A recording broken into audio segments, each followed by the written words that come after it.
All right, let me just wait until let's get this kicked on here. And let's start today's training, guys. This kick. And let's start today. There we go. Now I can see your comments.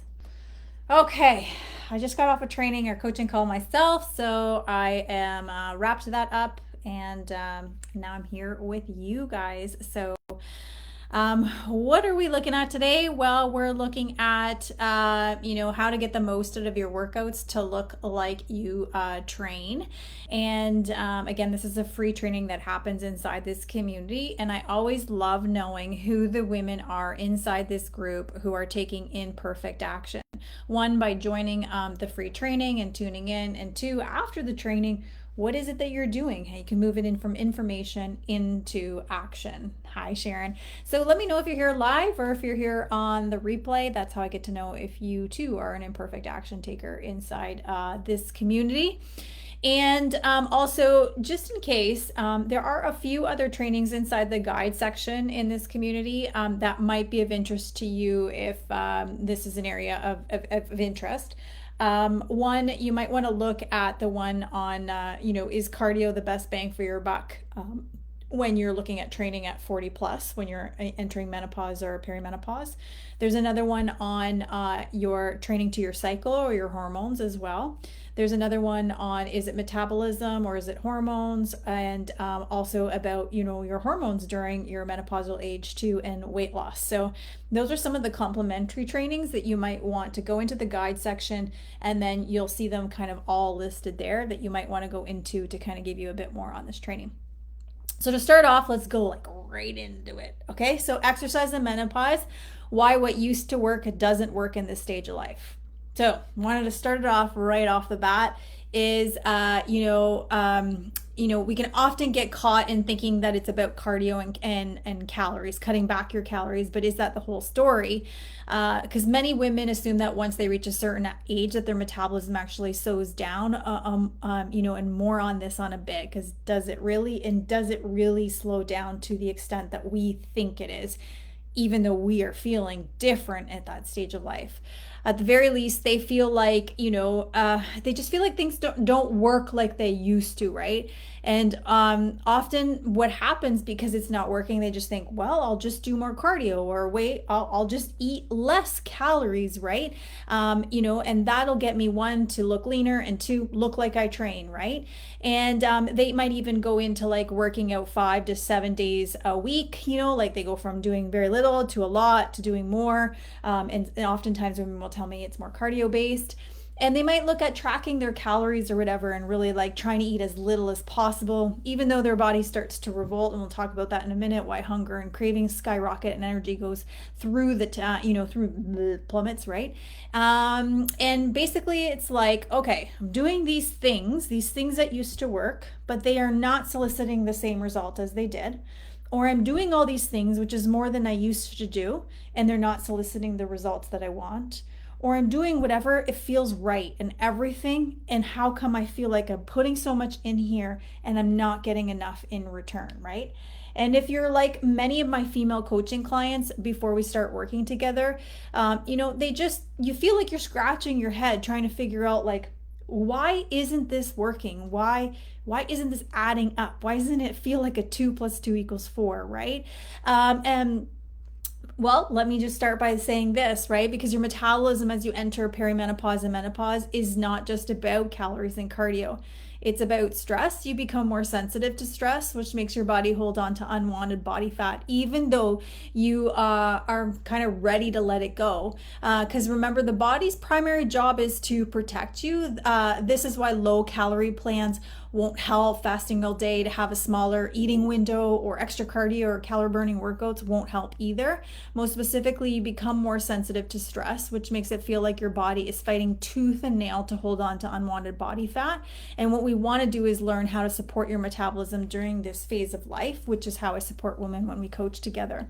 And I'll go into this in a little bit, and you can certainly look into other trainings inside the guide section. But stress doesn't mean necessarily an event or a thing that happened. I just had recently had had like a conversation with a client, and it's like basically, we're thinking that it has to be this thing that happened, but it could be this like low level threshold that's constantly running. And everybody's threshold looks different, right? So some people have a smaller window of tolerance, and some of us have a bigger window of tolerance to tolerate it. And how we react to that stress, or how we interpret that stress, and how it in turn plays out in our life looks totally different.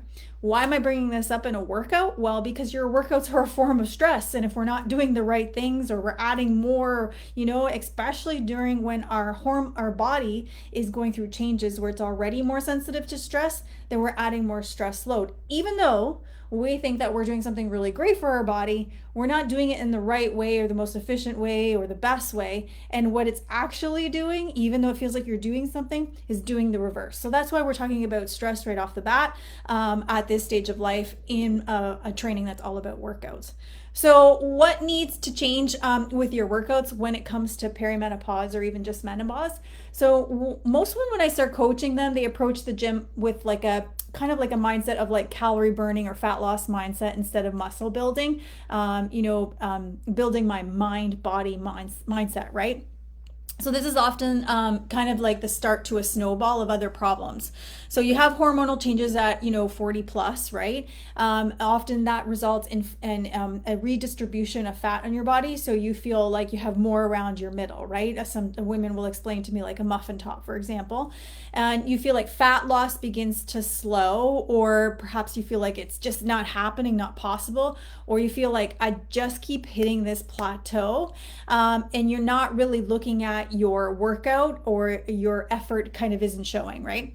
So under that, you get women working out in a sense of like their reps are too high, their sets are too high, their training days are too many, recovery days are too few, rest intervals are too short. They think like, okay, well, the more I sweat, the better it is. It's fat loss, right? It's fat leaving my body, it's weight leaving my body, or what have you.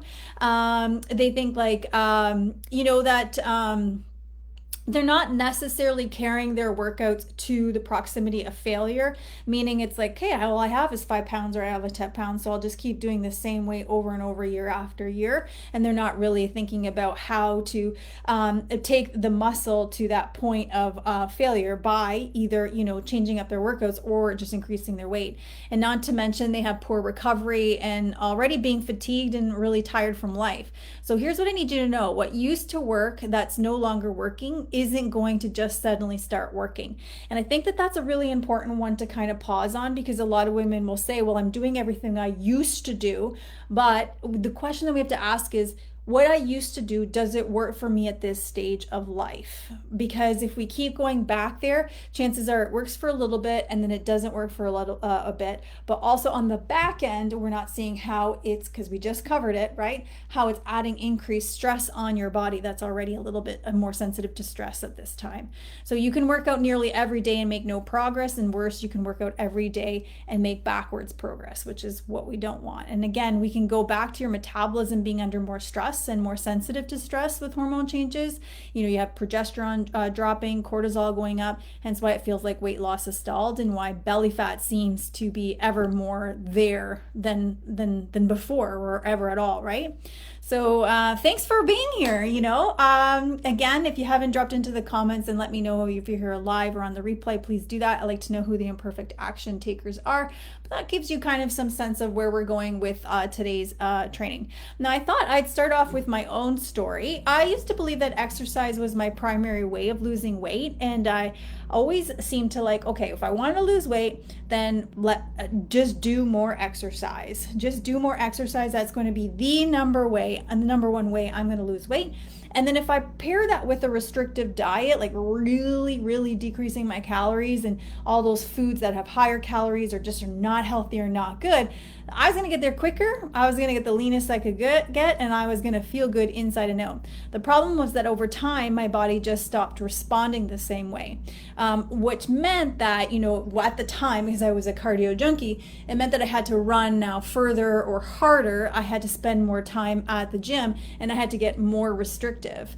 Then spending time confused, why wasn't more exercise getting me more results and feeling and thinking and in looking the way I wanted to? Because there is a point of diminishing returns, right? Like obviously, like if I start in a calorie deficit and I make that really big and then I keep going down with the hopes that, okay, it's just my weight loss is just going to follow the same projection. Well, one, I can't go down to eating nothing forever. And number two is like, okay, the body's wants to protect itself. So it's going to increase your hunger and your cravings and decrease your energy because it has to preserve it for all the other things that your body has to do.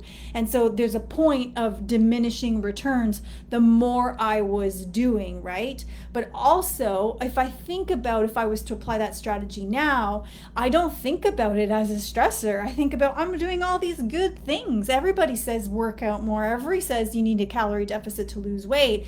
And we're not negating those things, especially if you have a very sedentary lifetime or you're overeating, you're in a calorie surplus. But we are saying at some point we have to look at, okay, is this actually adding to my stress load that I currently already have just by living life, right?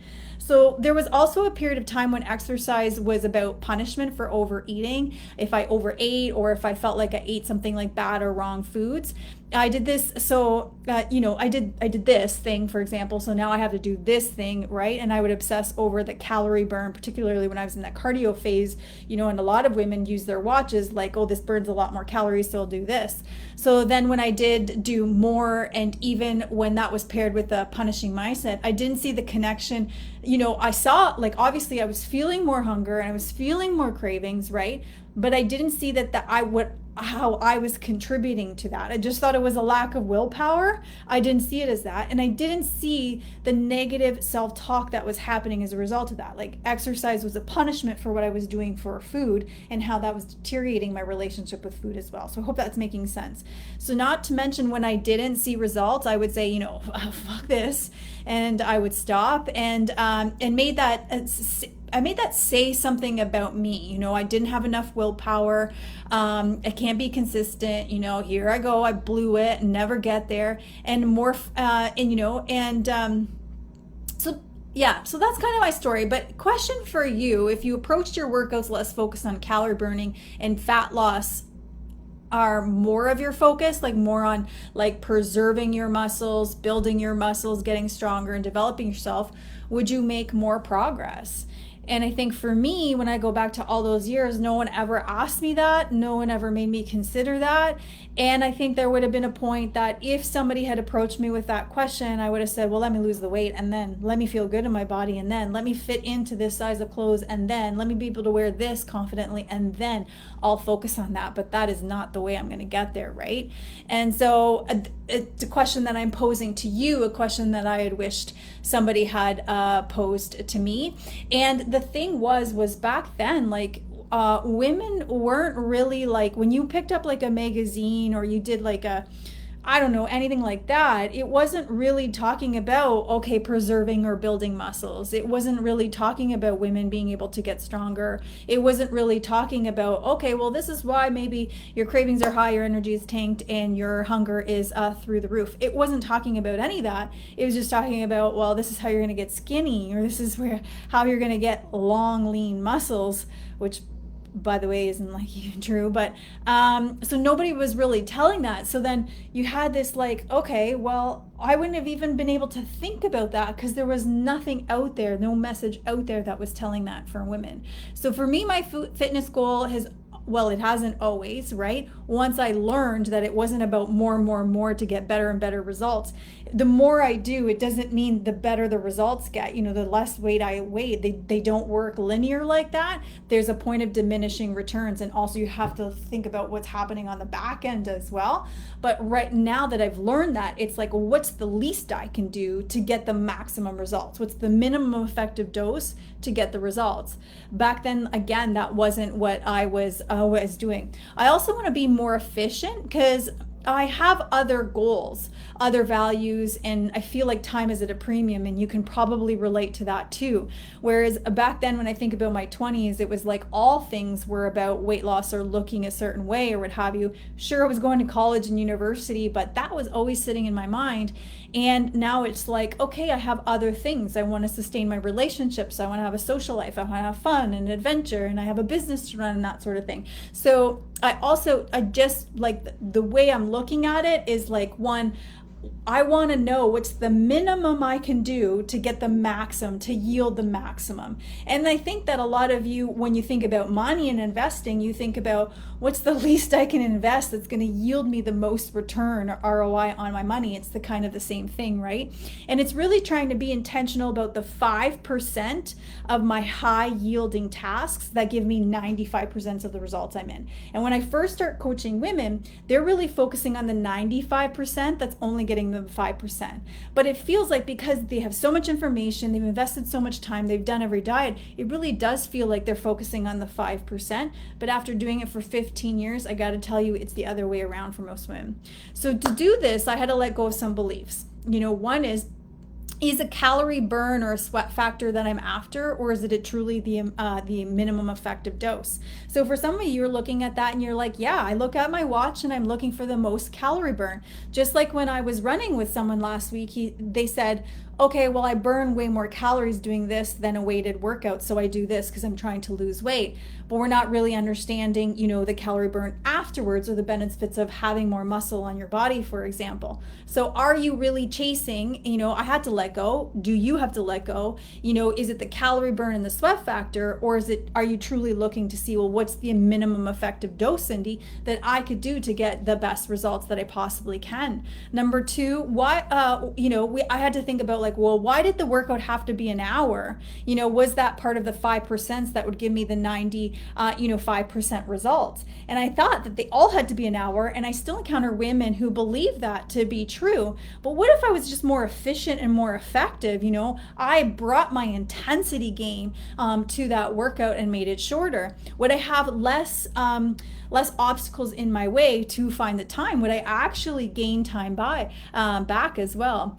I had to look at, was it about what I could endure, or was it about the intensity, the efficiency to get the results, right? I always thought more and more, and it'd be like, yeah, I was at the gym for like 2 hours or whatever, or it's like, hey, I could do this or whatever. But it's really about, can I be more intense and efficient?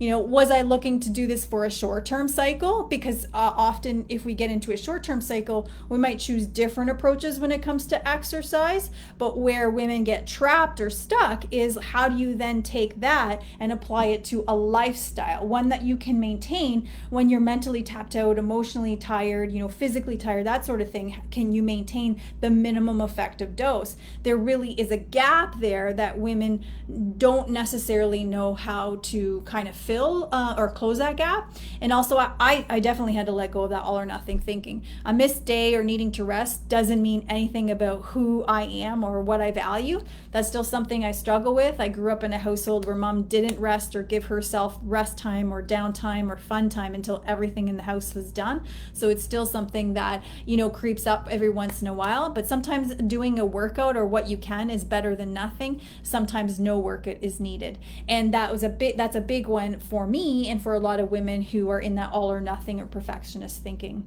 So the results I'm after now is, one, feeling strong. And not just physically, but I want the mentally and the physically to kind of align together. I want to move well. So we have this water jug at the gym, and when I go and get the water jugs filled, I want to be able to carry both water jugs. I want to put them in the car and I want to take them out. When I'm at Home Depot and I bought this huge wooden countertop thing, I want to be able to put it in the back of my car with no one kind of helping me. And I'm the kind of person, when I get groceries, I try and carry it all in one trip, and I want to be able to do that, right? Not too long ago, we did landscaping in our backyard and we pulled out 2 full-grown trees. I want to be able to contribute to that, or lifting patio stones, you name it, right? So that wasn't something that I necessarily valued in feeling strong, but also I want to acknowledge that there was a lot of messaging back then that didn't really talk about women and strength. Number 2, I want to have visible muscles and definition. I want to look like I lift and look like I take care of my own body. And that's something of a real value for me. Does it mean that the amount of muscle that I have or the amount of visible definition that I have can change? Yes. But it means at some baseline, I want to carry some of that. And although short, I am short. I want to have an easier time buying and wearing clothes, not worrying or fidgeting or being self-conscious as much as I used to be. And I want to be always connected to how it feels. I feel like when you're in the gym, it gives you like immediate feedback. I don't have to wait for the sticker from the teacher or the A plus from the or that meeting with, or that quarterly review with my boss. It gives me immediate feedback. It makes me feel mentally strong, capable. It just feels different than chasing that calorie burn. So I think this is a good starting point. You can also obviously share what's your story around exercise. What's your life and dieting story. You can go back as early as your 20s, 30s, 40s, and 50s and beyond. How does it look the same? Does it look different? What shifted? Why? What didn't? And why? And I want you to then think the next step is to define what you're really after. What does the done version? I really like this question. What does the done version of this really look like for you?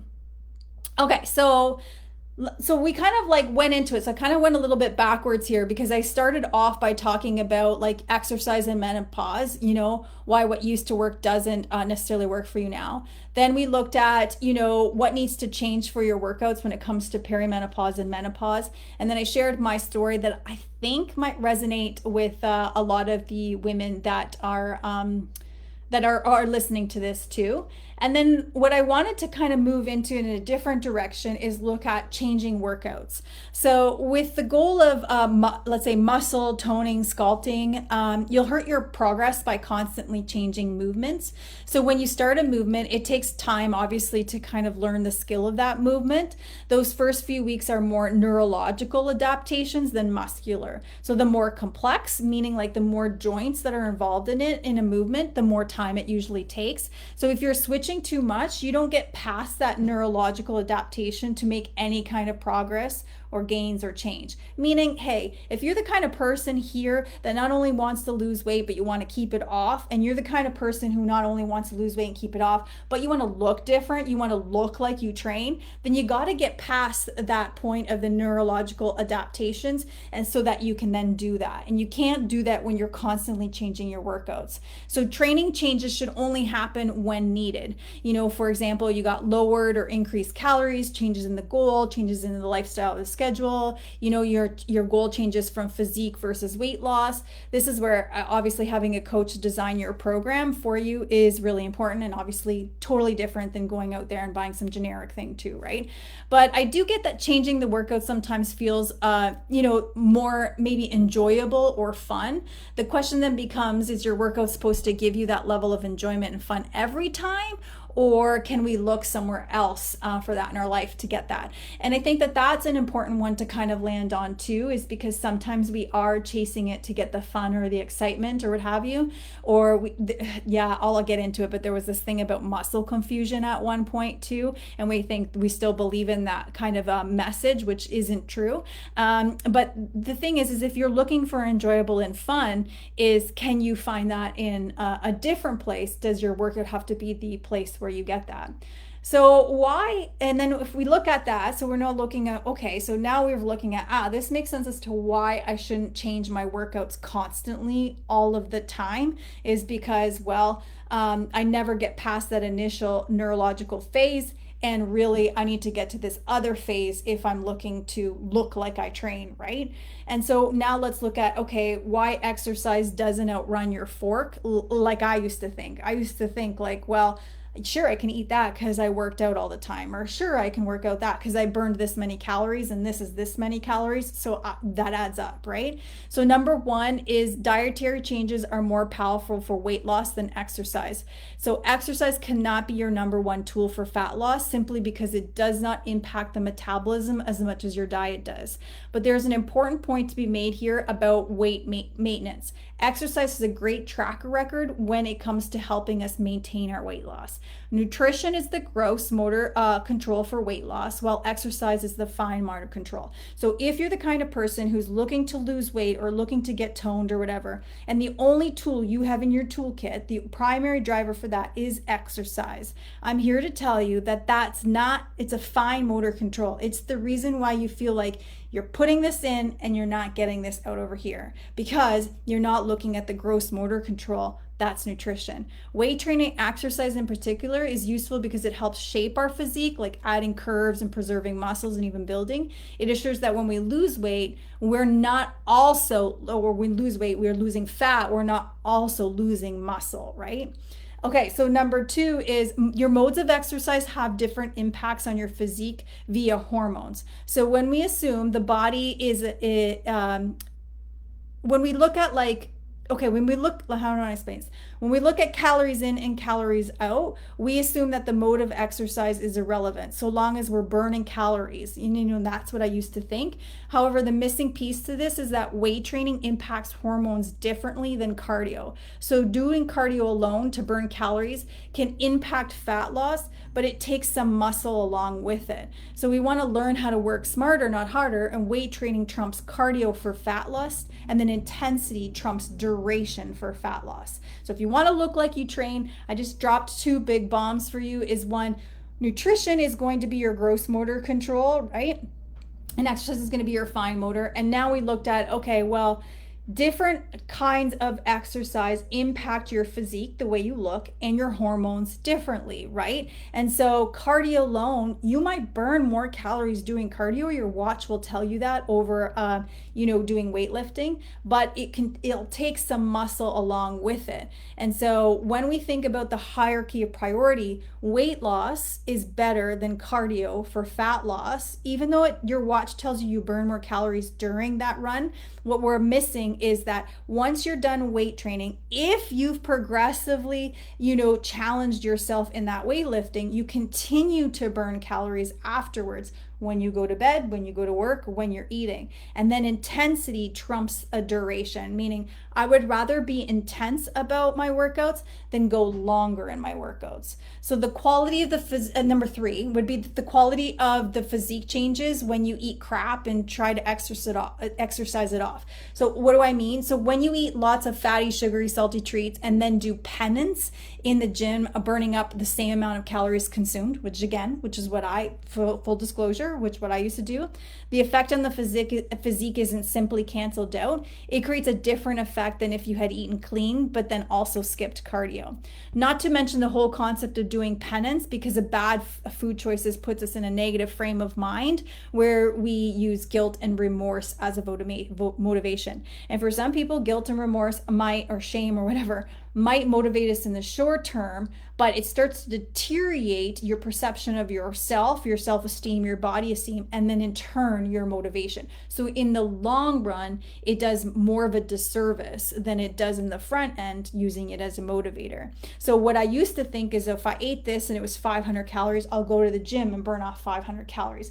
Those two things don't work linearly. So if I wanted to look like I trained, I have to let go of that belief in the sense of like, it's not 500 here and 500 here. That's not how this works. Number four, adding more and more volume to your exercise is unsustainable and damages your metabolism further. When we damage our metabolism, we burn less calories with our metabolism, and then we feel like we plateaued, we're stalled, or whatever. If you want to look like you train, then it's not about adding more volume to your exercise. When you use exercise as your primary tool for fat loss, the more exercise you do, the more you have to continue to do to stay the same. Not to mention your metabolism becomes less and less responsive the more up and down your weight fluctuates. I wanted to stress that one because that one's come up quite a bit this week too. If you want to look like you train, right? If you look like you work out or whatever, one, we don't want to add more volume. We want to look at the intensity of what we're doing. We want to prioritize, weightlifting over cardio. Not to say we can't do any cardio whatsoever.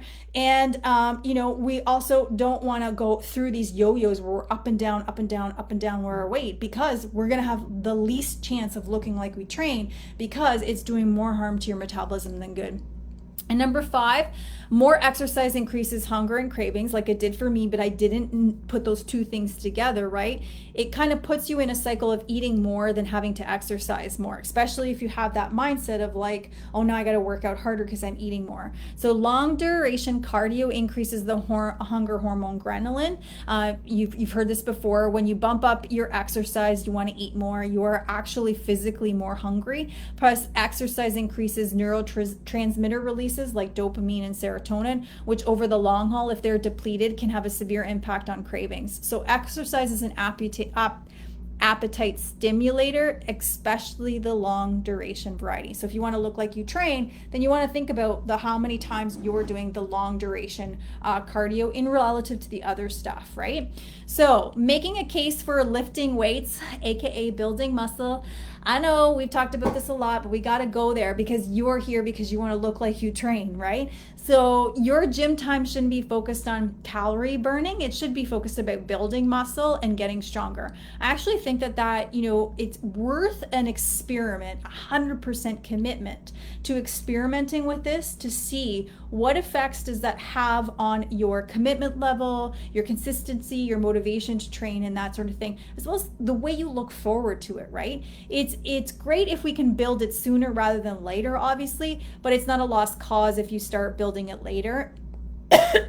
But 100% it needs to be prioritized during perimenopause and menopause because, one, training for muscle helps retain your what's called your SNS and your PNS balance and helps your metabolism. 2, muscle is a powerful endocrine or hormone organ and is responsible for metabolic control. So those of you that think your metabolism is or your hormones are like, they're angry and they're not doing what they need to do, think about it that way.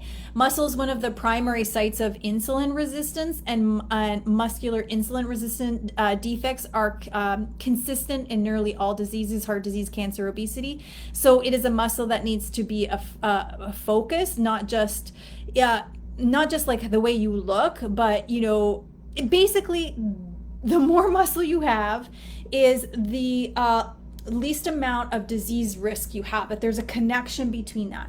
So the one that I just highlighted for you was insulin resistance, which extends, to diabetes, for example, and all these other different conditions. When we have insulin dysregulation or insulin is higher, then we have more fat storing hormone. So you have a harder time looking like you train. Can you look like you train when you have diabetes? 100%. Can you look like you train even though you have insulin resistance or, high, whatever? Yes, you can. But it's like, okay, well, one thing that we can do to help ourselves out in that situation is to put on more muscle in our body. Muscle is the largest storehouse, as much as 80% of our glucose in your body, and thus training for and having more helps prevent you from, diabetes, for example. So if you're losing muscle, your storehouses are shrinking.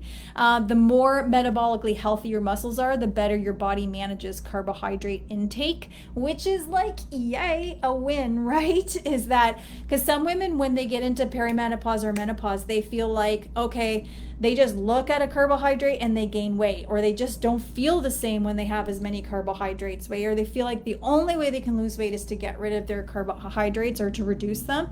So, but all of that kind of, helps with your carbohydrate intake too.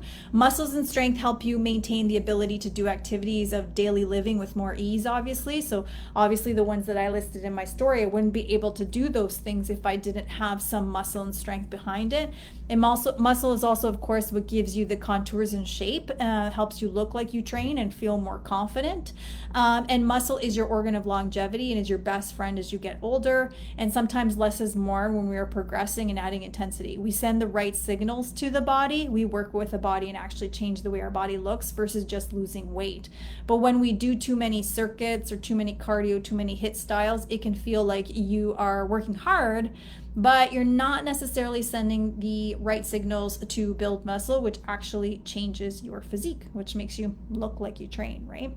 So how do we build muscles? We need to lift heavy things. 2, we need to stimulate the muscles. And 3, we need to recover. So people seem to either forget about training hard enough to accomplish this, to build the muscle, or want to take days off or add cardio or miss out on the recovery because they feel like they need to be doing stuff, right? So here's the thing about weight loss. Your metabolism adapts. This means the more you lose, the slower your metabolism will be. It kind of like down regulates because again, it's about surviving, it's protecting itself.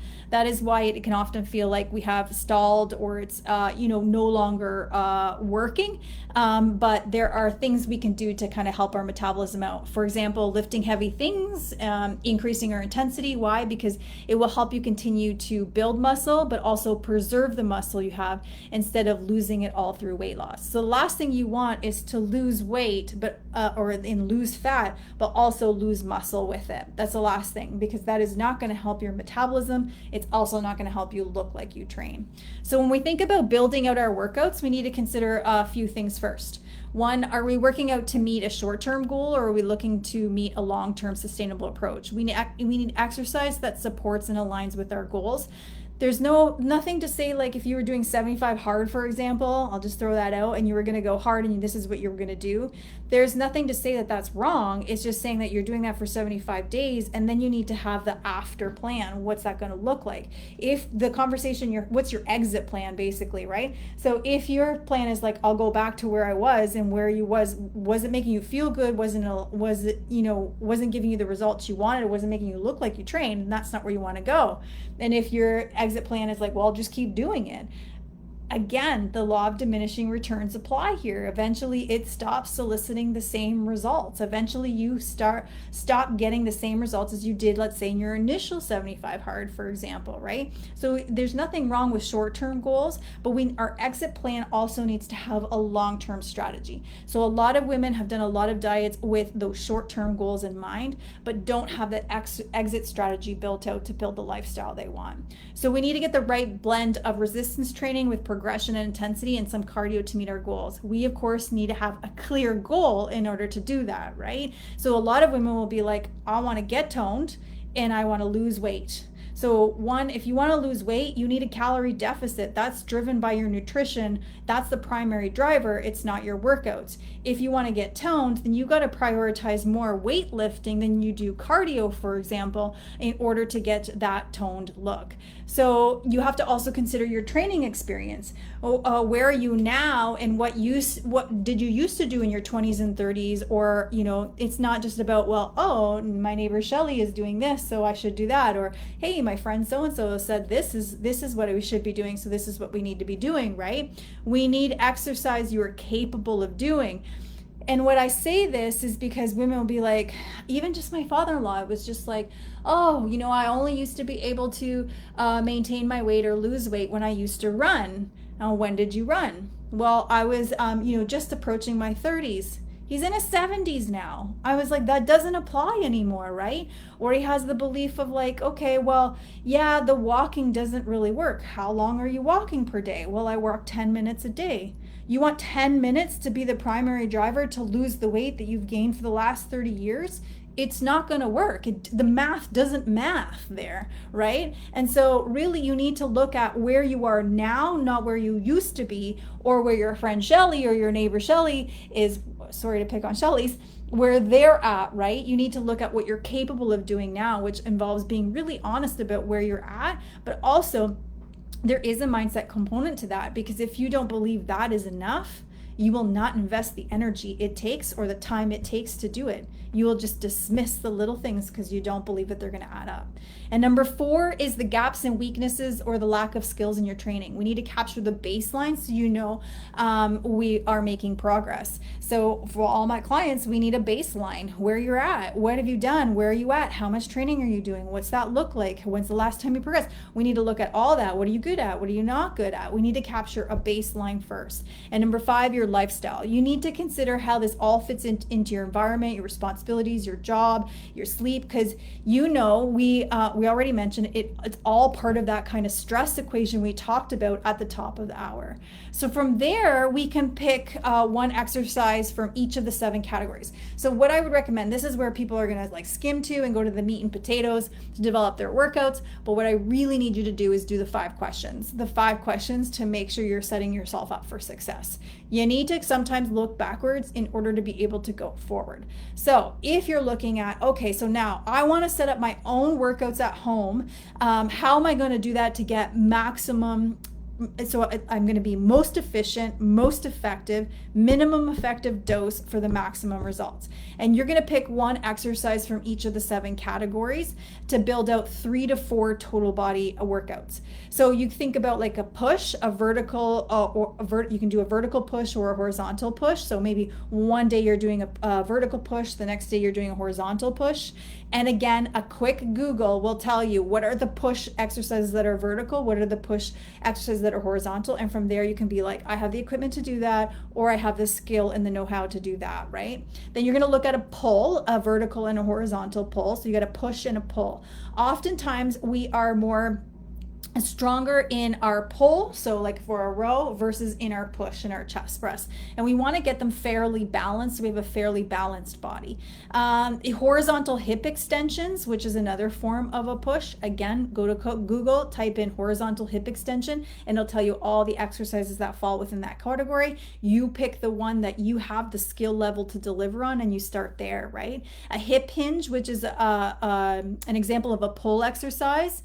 You got a squat, a carry, and then you can look at other isolation or core target. So you can look at your core muscles there. Again, that's number 7. It wasn't the very first one, because if you look back to any of the other trainings that we've had, I've talked about how core workouts are not the most efficient way to get a stronger core or a leaner core. They're not what is going to belly bust or muffin top bust. It's not going to happen. So, but you can do some core exercises, but you could also do some biceps or triceps. The thing with those is they help you with those other bigger movements, but they don't burn a lot of calories when you're doing them. So if you want to look like you're trained, you're better off to think of these 7 things as a balanced program to design your own workouts, or to look for exercises. Or if you're like, is this a good workout that I should be doing? You should be looking for those 7 things as well. But also that if you want to look like you train, you have to spend less time on those, little, the biceps, calves, triceps. Not to say that we want to leave them out, but they're not the primary thing in your workout or your core. Those other ones, those bigger lifts, are better for that.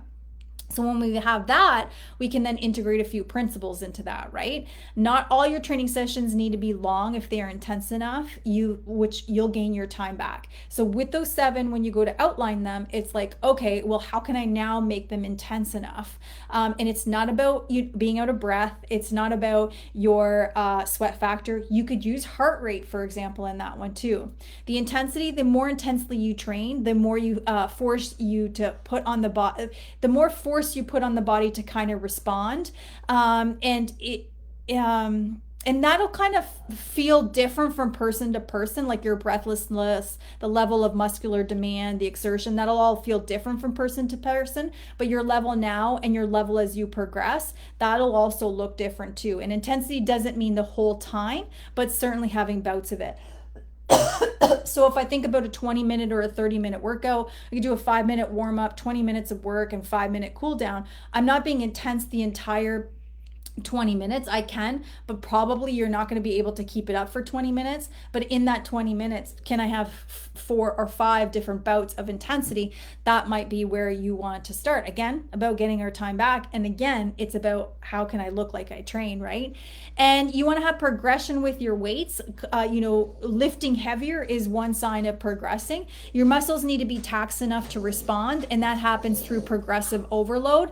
This will help you change the shape of your body, get lean and toned, while also taking off inches off other places. When you have more muscle does not weigh more than fat, but it does occupy less space in your body. That's why when someone has more muscle, they look leaner, even though on the scale they may weigh more, right? And the key to going heavier is also subjective, and you need to build up slowly so that your movement stays controlled and safe, and you want to build a base of strength.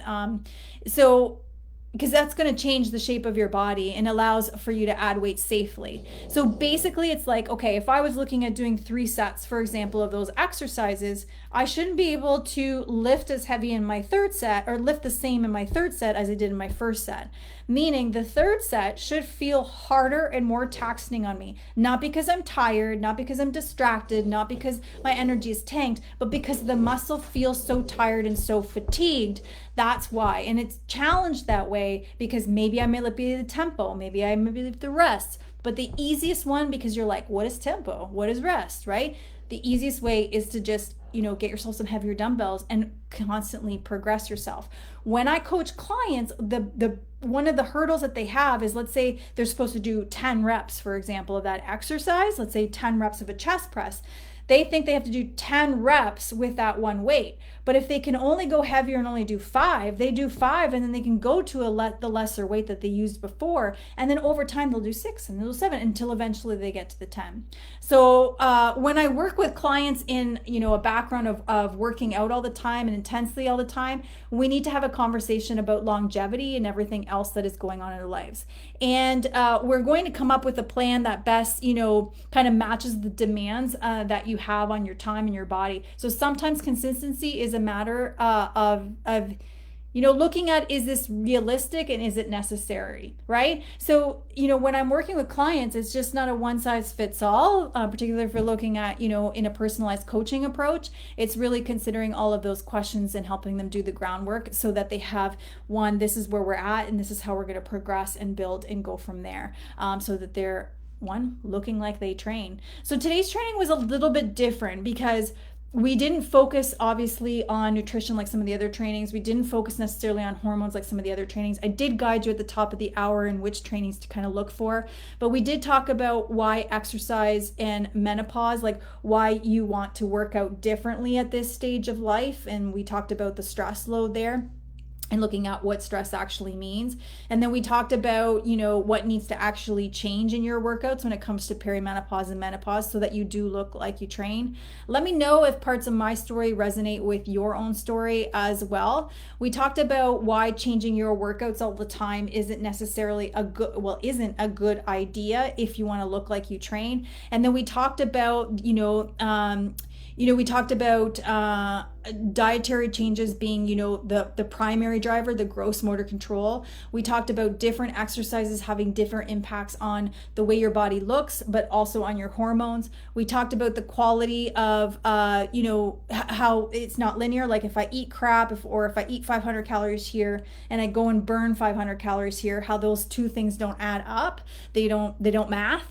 And how adding more volume it does more damage to your metabolism in the long run, and then how more exercise also can increase your hunger and also different kind of hormones in your body that deplete your energy, for example, too, and how it stimulates your appetite. Then we looked at 9 different reasons why weightlifting would help you look like you train, why that's priority number 1 when it comes to workouts, changing the way you look, but not necessarily a primary number 1 thing to do when it comes for weight loss. And then we looked at what we should look at when we're thinking about building our own workouts. We looked at 5 different questions to explore for yourself, and then we looked at how to set up your workouts from the 7 categories, and then we looked at how to integrate intensity so that you get your time back, so you're not spending a crap load of time in your workouts. So that brings me to the end of today's training. You can consider this a glass of water. It holds value when consumed, but not when it's left untouched. So drinking it once just gives you momentary benefits. You quench your thirst at the moment, but consistently drinking it is what's going to yield maximum results. So the key is to take obviously imperfect, consistent action. So ask yourself the dang hard questions, do the reflective work, and remember, it's not about more, it's about doing simple better. And if you want to go further than these trainings, there's a couple of different things. Is one, you could do a personalized weight loss and lifestyle coaching, which I offer. It's strictly for women. The mistake that women tend to make is not tailoring their weight loss strategy to fit their unique needs and where they are at in life. So that means that they fall into a trap of thinking it's all about simply eating less and exercising more, believing they can tackle it solo. However, the harsh reality is that they end up stuck in a cycle of losing and gaining the same weight, left feeling utterly frustrated. So if we shift that, which is what coaching does, shift it to a more effective approach, you picture having a precise strategy in place that equips you with the necessary tools and skills and balancing out your nutrition, mindset, and muscle. So that's how you're going to get long-term sustainability. And then there's group accountability and fitness challenges. So, a lot of women are really good, for 30 days, but often lose, motivation and momentum afterwards. And they revert back to familiar habits, which leads to the same results, even though they crave something more lasting and something different. So when women need is a well laid out plan, they can easily follow along and get them to challenge themselves and build the necessary skills, have the support of the community behind them, but it should have the plan to maintain it beyond the 30 days or beyond the next time you go to challenge yourself. I want you to think about like fat loss like this or looking like you train like this. Last tip I'm going to give you, and it's off the cuff. I want you to think about a bucket, and I want you to think about that bucket having a bunch of holes in the bottom of the bucket. And so what you think maybe from this training is like, okay, I got to do this with nutrition. And you think, okay, well, what I got to do is cut out my snacking, cut out carbs, eat less, don't eat late at night and whatever. And I want you to think about, so I just listed 4 right off the bat. And I think, okay, so you cover 4 holes, but you have so many other holes that are leaking from the bucket. So you cover those 4 holes and then you feel like, I'm doing the things, but why isn't it working? Well, your water's still coming out from all the other holes, right? And then you think about exercise. Okay, Cindy, I'm hearing you loud and clear. I want to prioritize more weightlifting. I'm going to take your 7 steps and I'm going to create my own workouts or whatever. And I'm going to shift from doing so much cardio into doing that, or, finally being consistent at that. And then you think that covers 1 hole as well in the training bucket. And then you think, okay, but I'm doing those things. I did those things, Cindy. Why isn't that helping? And then you think, well, because there's still other buckets that are leaking, right?